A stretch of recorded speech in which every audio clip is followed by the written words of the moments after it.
दूसरी तरफ उत्तर से चीन अपना अतिक्रमण बढ़ाए जा रहा है दशकों से, और हाल के सालों में तो हद से ज्यादा, और यह भी छुपाया जा रहा है।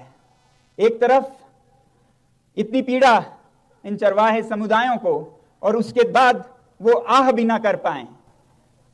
अगर वो आह करें, अगर कोई कहे कि यहां पर जमीनें गई हैं हमारे जमीनों को बचा नहीं पाए हैं, तो उनको कभी देशद्रोही, कभी उनको धमकियां दी जाती हैं। जब हम ये कह रहे थे कि हम बॉर्डर की तरफ मार्च करेंगे, तो कई लोगों ने हमें भी आप देशद्रोही हैं ऐसा कहा। तो मैं कहता हूं, हाँ, हम आह भी भर लें तो हो जाते हैं बदनाम, वो कत्ल भी करें तो चर्चा नहीं होता। ये हालत है आज की सरकार की। हम पे जो जुल्म हो रहा है, हमारे सर कट रहे हैं, हम आह करें तो देशद्रोही बन रहे हैं। जो 4000 स्क्वायर किलोमीटर चीनियों को सौंप दे, चर्चा नहीं होती।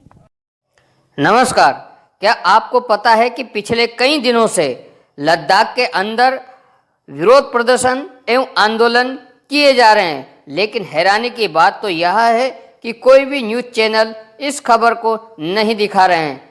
जैसा कि आप सबको पता है कि 2019 में आर्टिकल 370 हटाकर जम्मू कश्मीर से लद्दाख को अलग कर दिया, दोनों को यूटीआई बना दिया गया।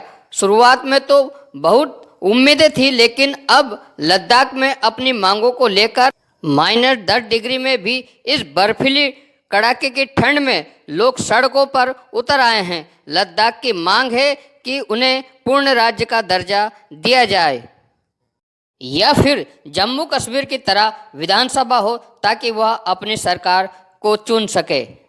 लद्दाख की 97% पॉपुलेशन ट्राइबल है।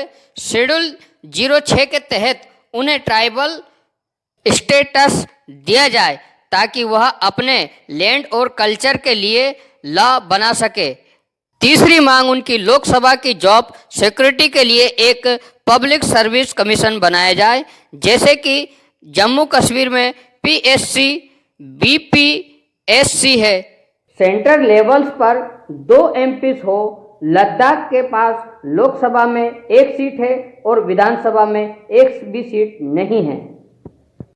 इन्हीं सब मांगों को लेकर पिछले 21 दिनों से सोनम वांगचुक अपने हजारों साथियों के साथ आमरण अनशन पर बैठे हैं, लेकिन उनको अन्य राज्यों से तो समर्थन मिल रहा है, लेकिन कहीं ना कहीं दिल्ली तक उनकी आवाज़ नहीं पहुंच पा रही है।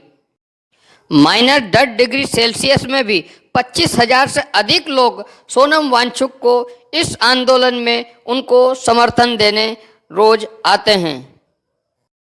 सोनम वांगचुक हमारे देश के अमूल्य हीरा है, जो कि हमारे देश के भविष्य को बेहतर बनाने के लिए हमेशा तत्पर और कार्यरत रहते हैं। मगर दुख की बात यह है कि वो प्रकृति के हितों के लिए अपनी मांगों को लेकर खुद को कष्ट देकर आमरण अनशन पर बैठे हैं।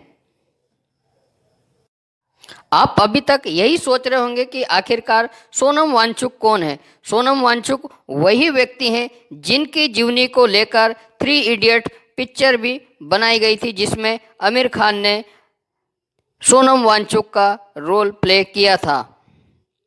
लेकिन देखने वाली बात यह है कि सरकार की ओर से इस आंदोलन को लेकर एक भी शब्द नहीं बोला गया, या यूं कह लीजिए कि अहंकार ने उसकी देखने की, सुनने की और समझने की शक्ति को भी छीन लिया है।